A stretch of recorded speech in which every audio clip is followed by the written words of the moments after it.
Surabaya lagi rame ya. Bu Janwadiana bikin Surabaya itu tambah panas. Panasnya bukan karena cuaca, tapi karena ijazah orang nggak dibalik-balikin. Mungkin ijazahnya ini terbuat dari emas apa gimana ya. Jadi Bu Diana itu nunggu emasnya turun. Buat teman-teman yang nggak tahu kronologisnya Bu Janwadiana itu kayak gimana, tak bahas di video ini. Tajahau, wajau Intan, Huanying Lai Tao Wadak Pintao Dynasty Xiaoxi. Kaos yang Intan pakai ini custom marga ya, teman-teman bisa custom sesuai marga teman-teman sendiri. Tersedia berbagai macam efek yang Intan pakai glow in the dark, jadi kalau di petengan bisa nyala. Ada juga efek rainbow, jadi kalau kena cahaya itu keluar hologramnya. Kalau teman-teman nggak mau aneh-aneh tanpa efek juga ada. Tulisannya bisa besar, bisa kecil, mau polo shirt juga ada. Selain custom marga, ada juga gambar-gambar tokoh-tokoh Tiongkok seperti Kaisar pertama Qin Shi Huang, Hakim Pao, Kera Sakti, Konfusius, Guan Yu, Zhuge Liang, Cao Celung, 3 bersaudara, 5 jenderal macan, dan yang terbaru adalah Guan Yu dioperasi Dr. Hua Tuo. Sekarang masih close PO, open PO minggu depan. Kalau teman-teman mau diingetin sama adminnya, bisa chat admin Shopee atau Tokped yang linknya ada di deskripsi. Oke, let's start. Kok ini ngerem kesini? Ini kesini gimana sih? Ijazahnya di mana sih, Mbak? Orang kita cuma minta pulangin ijazahnya, Bu. Nggak minta apa-apa, nggak minta duit. Saya nggak nahan, Bang. Saya nggak tahu, Pak. Teman-teman pernah dengar nggak sih tentang ijazah yang ditahan sama bos? Dulu ada beberapa perusahaan yang menerapkan kayak gini supaya karyawan itu tidak keluar masuk seenak jidat. Sebenarnya alasan menahan ijazah ini bisa diterima karena kalau suatu karyawan itu kerja sehari, 2 hari, bahkan cuman kerja seminggu, itu perusahaannya yang rugi loh. Kita sudah ngajarin capek-capek, karyawannya itu belum menghasilkan sudah keluar. Intan mau sharing sebentar ya. Intan pernah cari pegawai, pada zaman itu kan belum zamannya medsos ya kan. Jadi cari pegawainya itu lewat lowongan koran, yang mana mahal banget itu. Lowongan sekali pasang aja sudah pokoknya mahal. Intan cuman butuh 1 pegawai. Begitu kebaca di koran, yang lamar banyak guys. Tapi karena memang cuman butuh 1, ya udah. Tapi 1 orang itu 4 hari loh guys keluar. Yang mana dia itu lagi proses training, lagi proses belajar. Jadi pada saat dia training, dia itu didampingi senior. Yang mana senior itu lebih lihai daripada dia. Waktunya digunakan untuk ngajarin dia. Begitupun saat praktek di lapangan. Senior yang lebih pinter dalam ngejual, dia seniornya nggak ngejual tapi ngawasin dia. Ternyata 4 hari keluar. Parahnya lagi, ini orang minta bayaran karena dia merasa 4 hari ini sudah kerja. Tahu nggak? Kalau kasusnya kayak gini, perusahaan yang rugi loh. Lebih baik dia nggak ngelamar. Nggak butuh kita orang kerja 4 hari itu. Orang ini masih dalam tahap training. Andai kata ini orang nggak ngelamar, seniorku itu bisa kerja lebih maksimal, lebih cepat. Bahkan pada saat di lapangan, seniorku itu bisa ngejual lebih banyak, ngomongnya juga lebih enak. Gara-gara dia, seniorku nggak kerja. Seniorku khusus training dia, ngawasin dia. Kita rugi waktu, rugi tenaga, plus Intan ngepost lowongan lagi, bayar lagi dong. Iklan lowongan semahal itu pada waktu itu. Sehingga Intan mikir, ini pendapatnya Intan pribadi, perusahaan yang nahan ijazah, bagi Intan yang sudah merasakan gimana jadi pengusaha nih ya, itu hal yang bisa masuk di akal. Tapi pada tahun 2003, praktek penahanan ijazah ini udah dilarang sama pemerintah. Ya, karena kita sebagai warga Indonesia, kita harus patuh ya sama pemerintah. Tapi tentu saja tidak semua perusahaan itu patuh. Salah satunya adalah CV Sentosasil. CV Sentosasil adalah perusahaan yang bergerak di bidang spare part, yang mana ini CV sudah lama beroperasi di Surabaya Barat. Pemilik CV ini adalah Hendy dan Diana. Menurut karyawannya CV Santoso Sil, untuk kerja di perusahaan Santoso Sil, itu syaratnya ada 2. Yang pertama, ngasih ijazah, yang mana ijazah itu bakal dikembalikan setelah 1,5 tahun bekerja, itu yang pertama. Yang kedua, Kalau nggak ada ijazah, ya bayar 2 juta. Bayarnya kayak gimana? Emang mereka punya duit? Ya dipotong dari gaji selama 2 bulan. Kalau mereka punya duit mau dibayar dulu ya enggak apa-apa. Tapi ya kebanyakan mereka itu potong gaji selama 2 bulan. Duit 2 juta itu akan dikasihkan setelah 1,5 tahun bekerja. Baru pertama masuk interview, terus setelah itu hari kedua dia wajib menitipkan ijazah atau uang jaminan pengganti ijazah sebesar 2 juta. Menurut CNN, Pak Armuji, Wakil Wali Kota Surabaya, mendapatkan aduan dari seorang warga yang merasa dia sudah resign baik-baik tapi ijazahnya itu tidak dibalik-balikin. Mungkin ini orang ini namanya Nila ya, mungkin Nila ini bekerja belum 1,5 tahun, tapi Nila bilang kalau dia itu sudah mau bayar 2 juta, kan dendanya 2 juta supaya ijazahnya balik, iya kan, tapi tetap tidak dibalik-balikin. Katanya itu tidak akan pernah diberikan ijazah saya, walaupun mau bayar 2 juta. Saya belum bayar, saya bilang, Bu, saya mau bayar 2 juta, Bu. Nggak bisa. Pak Armuji ini sebagai penengah mau menyelesaikan ini secara baik-baik. Didatangilah gudang CV Santoso Sil yang ada di kawasan Margomulyo, Surabaya. Tapi ternyata itu gudang tidak dibuka, tertutup rapat. Bahkan saat ditelepon sama Pak Armuji itu dibilang penipu. Saya nggak kenal sampean, Sama yang punya perusahaan dia. Hah? Sampean penipuan. Saya nggak kenal sampean ya, sorry ya. Nipu kamu itu, woi. Siapa saya nggak kenal. Pak Armuji itu kesel banget sampai dia batin gitu loh. Karena memang emosi nih ya, ini kenapa ada aktivitas di dalam tapi kok tertutup rapat kayak gini pintunya, jangan-jangan ada narkoba nih. Aula perusahaan ini juga mungkin nyimpen narkoba ya di dalam ini ya, mungkin ya itu dugaan saya. Karena nggak pakai lama, kemudian besoknya tanggal 10 April Bu Diana muncul sebagai owner CV Santoso Sil. Dia menuntut Pak Armuji, melaporkan Pak Armuji atas kasus pencemaran nama baik. Bu Diana nggak terima kalau dia dianggap nyimpen obat-obat terlarang di dalam gudang. Untuk perihal Bu Diana bilang Pak Armuji penipu, itu karena Bu Diana itu benar-benar nggak tahu. Bu Diana nggak ada on the spot ya, dia lagi OTW pada saat itu. Tiba-tiba terima telepon dari orang yang nggak dia kenal, bilang bahwa dia adalah Pak Armuji, sehingga Bu Diana langsung suujon dong. Oh, penipu ini. Tak perjelas lagi. Jadi yang dimaksud penipu itu bukan Pak Armujinya adalah seorang pembohong. Bukan ya. Maksudnya Bu Diana, dia bilang penipu itu karena Bu Diana itu nggak yakin bahwa orang yang lagi telepon dia adalah Wakil Wali Kota alias Pak Armuji. Ya, Bu Diana mikir ini tiba-tiba nggak ada hujan, nggak ada angin, ada pejabat nelpon dia, kenapa gitu loh. Masa beneran ini pejabat? Jangan-jangan dia sales pinjol apa gimana? Bu Diana sendiri baru sadar bahwa yang nelpon itu adalah Wakil Wali Kota setelah anaknya nunjukin videonya yang sudah viral di mana-mana, dan itu tentu saja Bu Diana kaget dong.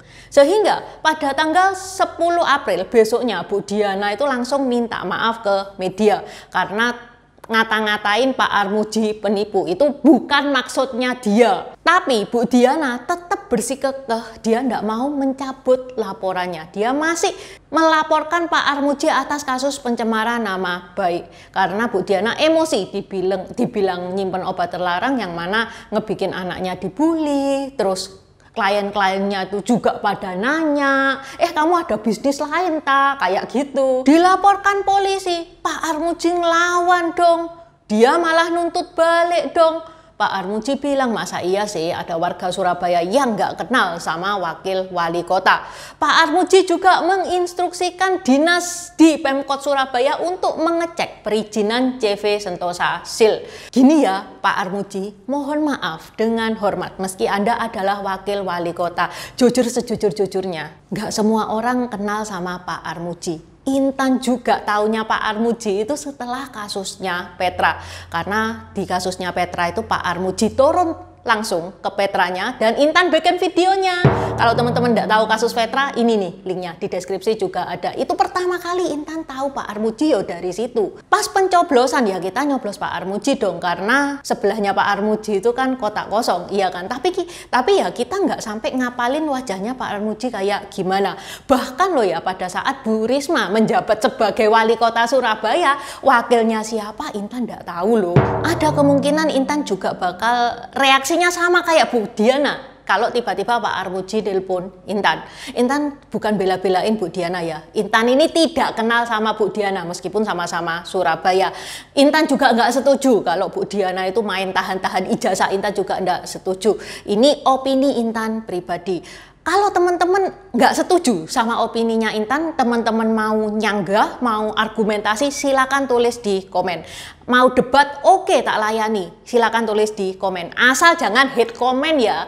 Hate comment kayak dasar antek asing, nggak ada penjelasan apa-apa. Ya itu Intan nggak ngelayanin. Kalau mau debat, kita tukar pikiran ya, ayo. Sehingga menurut Intan, respon Bu Diana yang waktu itu nyolot penipu itu masih masuk di akalnya Intan. Karena memang sekarang itu banyak spammer. Dan yang kedua, yang diilokne Bu Diana itu mestinya bukan Pak Armuji, tapi orang yang disangka Bu Diana adalah penipu. Mungkin Pak Armuji ini kesel ya, karena dia dibilang penipu, terus gitu dilaporkan pula ke polisi. Sampai saking keselnya Pak Armuji itu ngepost di YouTube-nya hearingnya ex karyawan CV Sentosa Sil, yang mana karyawannya itu bilang bahwa yang pertama dia lembur nggak dibayar, yang kedua gaji juga nggak UMKR.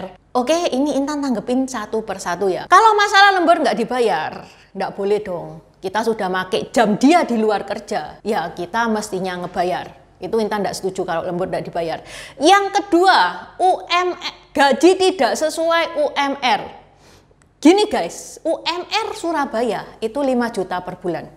Yang mana ini terlalu tinggi loh. Intan bukannya nyombong ya, tapi dengan gaji UMR 5 juta per bulan, Intan bisa dapat S1 lulusan dari universitas yang bergengsi. Yang mana itu orang bisa bahasa Inggris dan bisa mengoperasikan program-program komputer. Wes lah, nggak usah jauh-jauh. Manajernya Intan yang ikut bantuin Intan mengelola YouTube ini, dia itu S1. Lulusan sastra Cina, lulusan Bina Nusantara Jakarta. Ya jujur aja, Intan kasih dia di bawah UMR. Soalnya gini, kalau memang yang nggak ada skill apa-apa bertarung sama S1, ya yang menang siapa dong? Karena memang dari attitude, S1 itu bukan cuman sekedar titel ya. Dari segi attitude itu bosku merasa kalau S1 itu lebih proper daripada mereka yang tidak berpendidikan. Kalau buruh nggak ada skill apa-apa, nggak ada pengalaman apa-apa, pengen kerja di Surabaya karena Surabaya UMR-nya 5 juta, kepengen cari kerjaan dengan gaji 5 juta per bulan, ya good luck bro, silakan cari. Tapi gini ya, perusahaan itu cuma nawarin kerja, mampunya gajinya itu misalkan nih ya, mampunya ngasih gaji di bawah UMR, ya itu kan sudah kesepakatan berdua. Ya jangan setelah diterima kerja terus berontak kayak gini dong. Kalau itu Intan nggak setuju. Kalau nggak mau kan nggak usah kerja di sana, nggak apa-apa. Dari awal kan sudah tahu gajinya itu bakal berapa. Ya silakan kalau mau cari kerja yang bisa ngasih gaji UMR. Tapi tetap Intan tidak setuju sama praktek penahanan ijazah. Andai kata tadi Intan bilang memang masuk akal, oke masuk akal, tapi ya nggak bisa dong kalau terlalu lama. Ini kan CV Sentosa Sil ini nahannya 1,5 tahun, iya kan? Itu sudah terlalu lama. Nggak usah nahan ijazah. Mereka juga tahu loh kalau cari kerja itu susah. Intan punya ART, tentu saja ART-nya Intan itu gajinya di bawah UMR ya. ART-nya Intan sudah sepuh loh, sudah 20 tahun kerja di Intan. Intan nggak pernah nahan ijazahnya dia, kayak dia kalau mau keluar juga silakan. Tapi ya awet, 20 tahun ya awet. Jadi nggak perlu nahan ijazah. Kalau memang orang itu cocok kerja di perusahaan itu, bakal awet kok. Oke lah, anggap itu di luar konteks. Sekarang kita balik ke kasusnya Bu Diana. Pada tanggal 14 April terjadi mediasi antara Bu Diana dengan Pak Armuji. Bu Diana dan suaminya itu mendatangi Pak Armuji, face to face sama Pak Armuji. Oke, Pak Armuji memaafkan Bu Diana. Jadi permasalahan Bu Diana dan Pak Armuji ini kelar. Bu Diana sudah mencabut tuntutannya terhadap Pak Armuji. Masalahnya sudah selesai, jadi saya nggak mau membahas yang lalu-lalu. Saya nggak mau menahan ijazah ya Bu ya? Saya nggak mau membahas itu. Oke ya, kelar ya urusannya dengan Pak Armuji. Tapi masalah ijazah belum kelar. Masalah ijazah masih lanjut ke Disnaker, yang mana ini sudah di luar wewenangnya Pak Armuji. Drama belum berakhir di sini karena Nila melaporkan kasusnya itu ke polisi, kasus penahanan ijazahnya. Di pengadilan, di video TikTok itu cuma 1 menit dan ngomongnya itu ndak terlalu jelas juga. Pokoknya Intan nangkepnya, intinya Nila itu baru bisa mendapatkan ijazahnya pada tahun 2027. Mungkin Mbak Nila itu bekerjanya belum 1,5 tahun, makanya masih ditahan. Boleh keluar kalau sudah tahun 2027. Tapi mohon maaf Ibu Diana Janggoa, saya tidak bisa bekerja kepada Anda. Yang mana pada saat itu Mbak Nila itu sudah bilang ya udahlah tak bayar, 2 juta tak bayar, pokok ijazah itu tak ambil, aku nggak bisa kerja di sini, sudah nggak bisa karena kerja di CV Sentosasil bukannya untung malah buntung, udah gajinya sedikit terus dipotong denda ini itu. Ini dari segi pandangnya Mbak Nila ya, tapi sama Bu Diana kemarin juga disanggah, jadi nggak tahu yang betul yang mana. Tapi andai kata Mbak Nila ini bener, ya ngapain toh Mbak Diana ngekip ijazahnya Bu Nila ini? Kenapa? Kalau nggak cocok ya biarin dia keluar. Mungkin ya Diana merasa, oh ini kan sudah perjanjian awal kerjanya 1,5 tahun lah, dari awal Diana ini sudah melanggar hukum, sudah nahan ijazah itu sudah melanggar hukum. Lagi pula mana ada tuh orang yang kalau misalnya Mbak Nila merasa ya saat kerja di CV Sil itu bukannya untung malah buntung. Kalau Mbak Nila ngerasa kayak gitu, nggak nyocok pemasukan sama pengeluarannya, ya mana ada orang disuruh kerja bakti selama 1,5 tahun. Even Intan tidak menyalahkan ya, masih mengerti kenapa ada perusahaan yang nahan ijazah, tapi ya nggak sampai 1,5 tahun juga. Soalnya kalau kita terima karyawan baru ya, itu tuh sama-sama adaptasi guys. Kita cocok nggak sama kerjaan dia cocok nggak sama kerjaan kita. Jadi ya nggak bisa dong dipaksa harus setahun, harus 1,5 tahun, itu ya nggak bisa. Masa percobaan ya paling 3 bulan, itu masih masuk akal. Kalau memang dirasa Bu Nila itu sudah menghasilkan ya, sudah tidak merugikan perusahaan, ya udah biarkan dia pergi. Ijazahnya dia itu buat apa toh? Buat apa di CV Sentosasil itu buat apa? Itu cuma selembar kertas yang nggak ada artinya buat CV Sentosasil, tapi berarti banget buat Bu Nila. Berita yang tak dapat sampai sini, sampai saat ini itu masih berlangsung ya proses pengadilannya antara Bu Diana dan Mbak Nila. Sebelum Intan mengakhiri video ini, Intan mau bilang kepada para pengusaha yang masih pakai sistem nahan ijazah, sudahlah kasih mereka kebebasan, kasih aja ijazah itu ke mereka. Soalnya andai kata karyawan memang sudah nggak suka ya kerja di perusahaan kita, dia kerja sambil grundel, nggak ikhlas, itu pun tidak akan menghasilkan output yang maksimal juga. Oke, sampai di sini dulu bahasan Intan hari ini. Saya Jenny Kwan Kan, Caijian. Terima kasih udah nonton channel ini sampai habis. Dukung aku terus berkarya dengan klik subscribe dan bunyikan lonceng di bawah ya guys.